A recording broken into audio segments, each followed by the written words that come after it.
Assalamualaikum warahmatullahi wabarakatuh. Jumpa kembali bersama saya di Francisca Channel. Oke, mungkin teman-teman ada yang pernah mengalami seperti kasus yang mau saya bahas kali ini ya. Konten sudah original tapi terkena dismonetisasi atau pendapatan dibatasi. Mungkin teman-teman ada yang mengalami seperti ini ya. Itu juga saya sering sekali mengalami hal-hal seperti ini ya.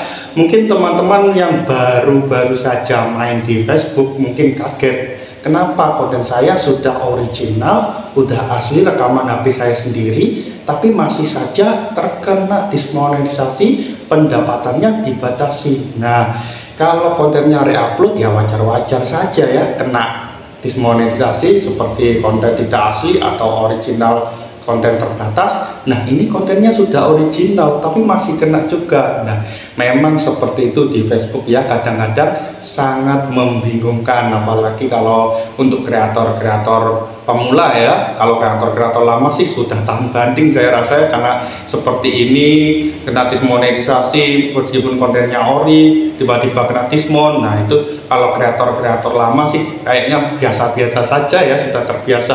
Nah, tapi kalau untuk kreator-kreator pemula ataupun kreator-kreator masih merintis dari nol, masih awal-awal, itu bakalan agak kecewa ya, agak ya kecewa banget ya.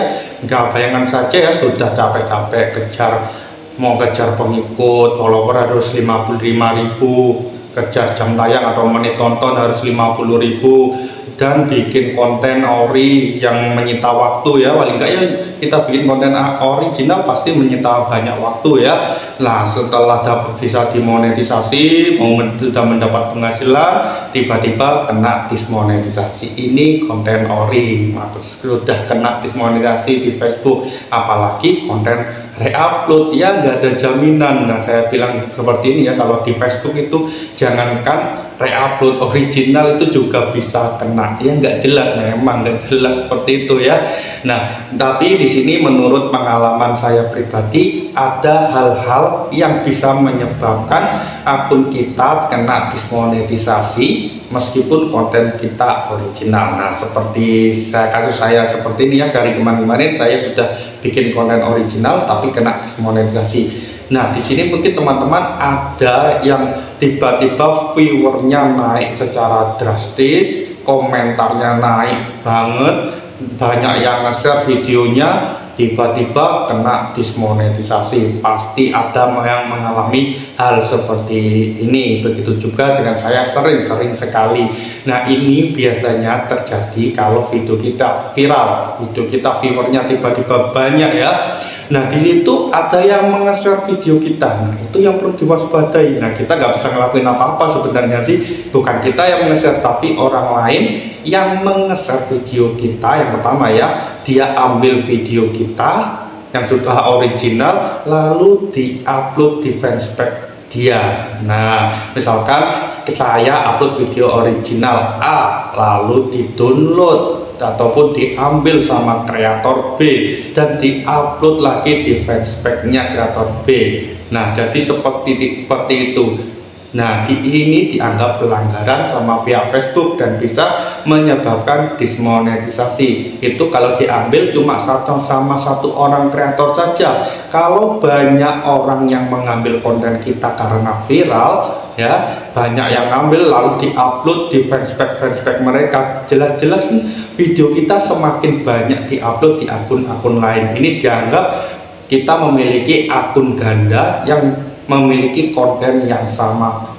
Yang lebih parahnya lagi, konten tersebut yang diambil sama kreator tersebut tanpa diedit, jadi ngeplek, tinggal dia download lalu langsung diupload di fanspage-nya. Nah, itu yang menyebabkan akun kita terkena dismonetisasi meskipun konten kita original. Nah, lalu yang kedua ini yang sering terjadi ya, banyak orang yang nge-share ya, tetap ini gara-gara orang yang nge-share. Nah, orang yang nge-share video kita yang viral di grup-grup yang nggak jelas. Nah, di grup-grup tersebut misalkan konten kita konten tentang memasak, lalu ada orang yang suka lalu di-share ke konten orang mancing atau kontennya orang binatang-binatang ya, burung atau pemeliharaan maksud saya ya. Nah di share-share tersebut yang jelas adminnya nggak suka, berhubung adminnya nggak suka, lalu konten kita bisa dilaporkan karena spam. Nah jadi seperti itu ya, kita nggak bisa berbuat-buat, sebenarnya bukan 100% kesalahan kita, tapi ada tangan-tangan atau orang kreator-kreator lain yang menyalahgunakan konten yang sudah kita upload. Jadi seperti itu ya teman-teman, ada yang mengambil konten kita lalu diupload di fanspage mereka, ada yang nge-share konten kita ke grup-grup yang gak jelas. Nah itu bisa dilaporkan sama pihak admin, lalu kena imbasnya ke akun kita. Jadi seperti itu menurut pengalaman pribadi. Nah, lalu kalau kena dismonetisasi, bagaimana cara menyembuhkannya ya? Di sini biasanya yang sering terjadi dismonetisasi itu karena KTA, konten tidak asli dan original, konten terbatas atau OKT. Nah, cara yang paling aman, cara yang paling mudah untuk menyembuhkannya, jika konten teman-teman itu asli original, teman-teman periksa dulu konten teman-teman. Mungkin ada yang ada musik mengandung hak cipta di musik. Kalau ada konten yang mengandung hak cipta di musik, teman-teman lebih hapus terlebih dahulu, ya hapus saja kontennya yang ada musiknya. Lalu teman-teman bisa lakukan live streaming atau siaran langsung dengan menampilkan wajah sendiri dan dengan narasi suara asli sendiri. Nggak perlu berapa menit, enggak, saya semampunya teman-teman saja. Mampu 15 menit ya silakan, mampu 10 menit ya silakan, asalkan sering-sering, misalkan seminggu 3 kali, seminggu 2 kali. Nah setelah itu kalau sudah melakukan siaran langsung dan kontennya sudah diperiksa baik-baik saja, nggak ada pelanggaran, teman-teman masuk saja di menu monetisasi. Nah kalau konten akun teman-teman kena pendapatan dibatasi, di situ di menu monetisasi paling atas pasti ada merahnya ya, ada tameng merahnya. Teman-teman klik saja selanjutnya atau keterangan selanjutnya.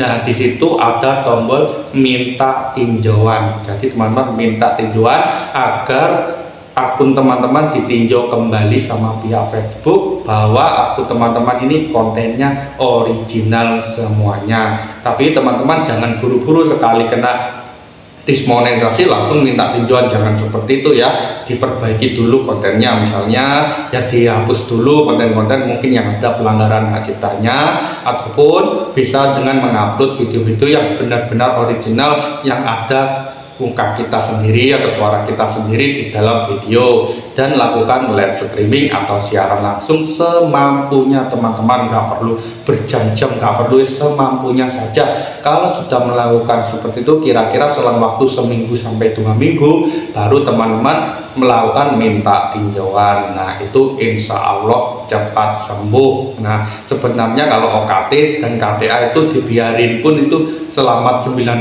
hari itu pasti sembuh. Kita nggak ngapa-ngapain, akunnya dibiarin saja, kita tunggu selama 90 hari itu pasti sembuh. Tapi ya lama, lebih baik kita melakukan live streaming, karena menurut saya pribadi apapun pelanggaran di Facebook kecuali PKM ya, semua bisa diselesaikan, disembuhkan dengan cara live streaming ataupun siaran langsung dengan menunjukkan wajah asli kita sendiri dan suara kita asli sendiri ya. Oke, mungkin itu saja yang bisa sharing-sharing hari ini. Jangan lupa ya teman-teman, bantu support channel saya ya dengan cara subscribe Francisca Channel, like, komen videonya, serta jangan lupa juga nyalakan notifikasi loncengnya agar teman-teman tidak ketinggalan update-update terbaru dari Francisca Channel. Akhir kata saya ucapkan terima kasih sebanyak-banyaknya.